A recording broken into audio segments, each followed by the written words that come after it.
want to turn our attention, if we can, for a few minutes to Syria. So you would have seen the news over the weekend, or indeed the news today, because the authorities there have announced an end of the operation against the loyalists of the deposed President Bashar al-Assad, but it's after nearly 1,000 civilians have been killed in what has been the worst violence since Assad's overthrow. With me to discuss is Dom Joly, the author, comedian and broadcaster. Dom, it's an absolute pleasure, so thank you so much for speaking to us today. I know this is a part of the world that you know well, and a part of the world you've been paying close attention to. Lots of people listening to this show won't have been paying it a huge degree of attention in recent months. And what they would have seen over the weekend was kind of maybe a pretty sobering moment or moments for those who maybe thought peace and stability was on its way.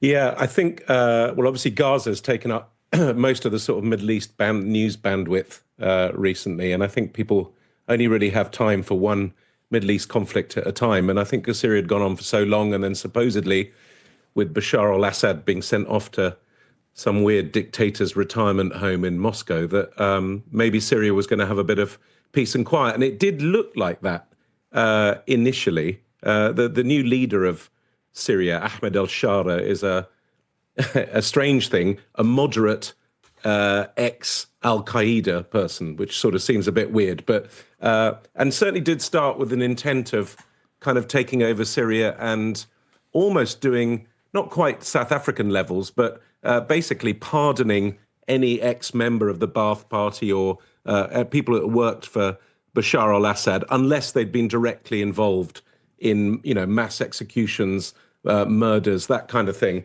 And there has been relative stability in Syria, but just recently what's been happening is most of Bashar al-Assad's supporters, and certainly Bashar al-Assad's family, are Alawites. And Alawites are a sect of Shia Islam, and they mainly come from the area in Syria above where I grew up, Lebanon, on the Mediterranean coast of Syria. And so most of them have kind of gone to that area.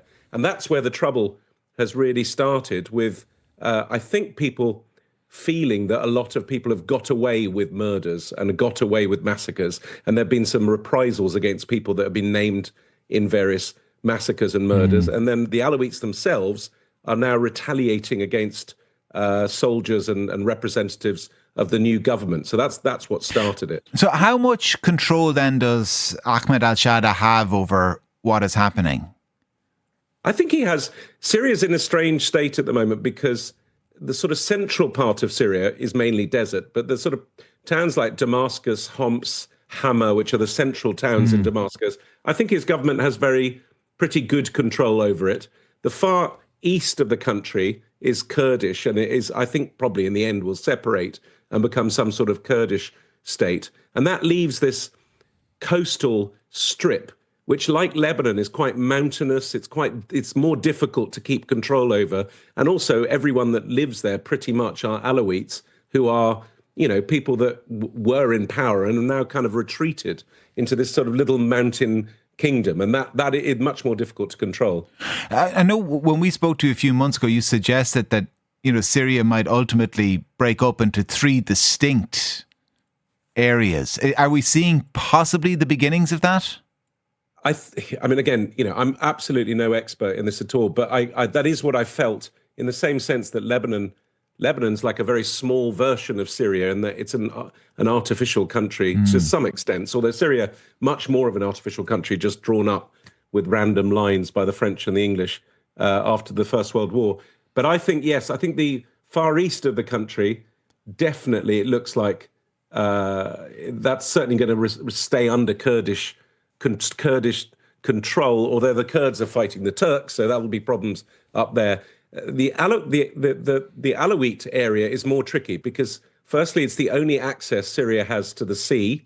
You have the main you have Syria's main oil refinery there, which they rely on, and you also have a massive Russian naval base in Tartus. So all those things are things over which people will fight. The Russians and Hezbollah, both of whom were very active in supporting Bashar al-Assad, have now been weakened by Ukraine and the fight in Lebanon. So everything's up in the air as usual. There's no clear answer. And to what degree, I mean, the Russians and the Turks would have a stake then in in any settlement. But to Well, what degree have they got influence over any settlement? Well, the Russians, I think, the Russians are, stretched at the moment. Ukraine has absolutely hammered them. They've lost, the government, which they were supporting in Damascus. But also they've lost, Hezbollah has lost its power because of the Israeli attack in Lebanon. So they're very, very weakened. So I think, to me, the best the Russians can hope for is to hang on to their really crucial naval base, which is their only access out into the Mediterranean, apart from their base in Crimea, which is, again, one of the reasons they took the Crimea in Sebastopol. So I think they're just going to try and keep a kind of militarized, a sort of like like America has Guantanamo Bay in Cuba, a kind of little militarized base. So I don't think they have much influence or much appetite at the moment. I don't think they've got the bandwidth to be able to keep fighting there. Can you imagine any scenario in which you have a kind of a section of eastern and western Syria that are cleaved away from that central desert that includes Damascus and Homs and other places, that doesn't involve some degree of violence? I think there's always going to be problems with the Alawite coastal area because that's such a tight-knit community and they're so linked to, the two generations of Assads running Syria. But I can't see them, I did say originally that I felt they might break away. I think that's almost impossible. I don't think the Syrian government could live with that because, as I said, it's access to the sea. It's a vast, important part of Syria. So some sort of solution will have to happen there. I think the east, which is mainly desert, not massively crucial economically or anything to the Syrian government, I can see probably going off to the Kurds, who will then fight for it with the Turks. It's the Middle East. It's game on all the time, really. Yeah, then that kind of brings me to the next question, which was, what would be the impact of all of this on surrounding countries?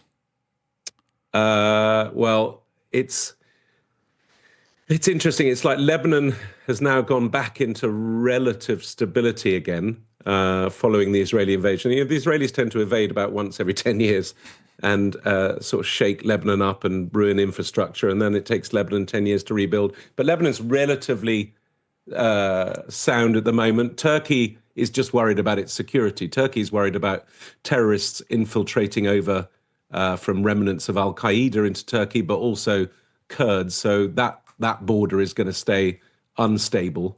And then below you've got Jordan, who probably are going to remain untouched, although there's a massive refugee camp, which I visited right on the border of of Jordan and Syria, which, it becomes, I think, the fourth largest town in Jordan. So people are coming back from that into Syria. So everything up in the air. And then Iraq is relatively stable at the moment, but again, it's got a porous border. So it never stops. There's a sense that when you look at the global picture, we're living through a redrawing of the fault lines and maybe going back to an era of kind of spheres of influence and things like this, and separation between the US and Europe. How much does all of that play into what is happening in this particular region? Or is this just, and this kind of sounds almost defeatist, but is it just the kind of cyclical nature of conflict in that part of the world?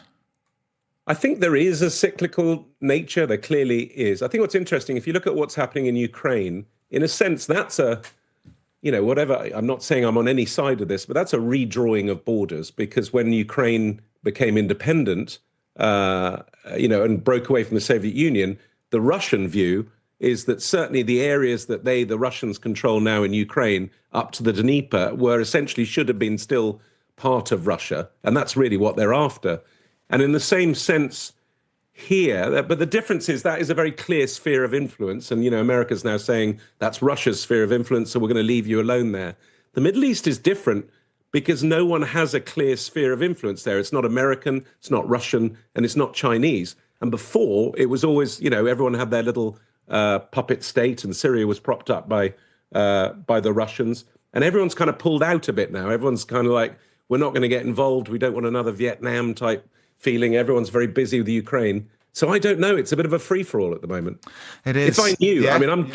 I'm talking to you from Cheltenham right now, which is, again, a very Irish-related things where I live. If I knew, I'd be betting on every Cheltenham thing if I knew that kind of stuff.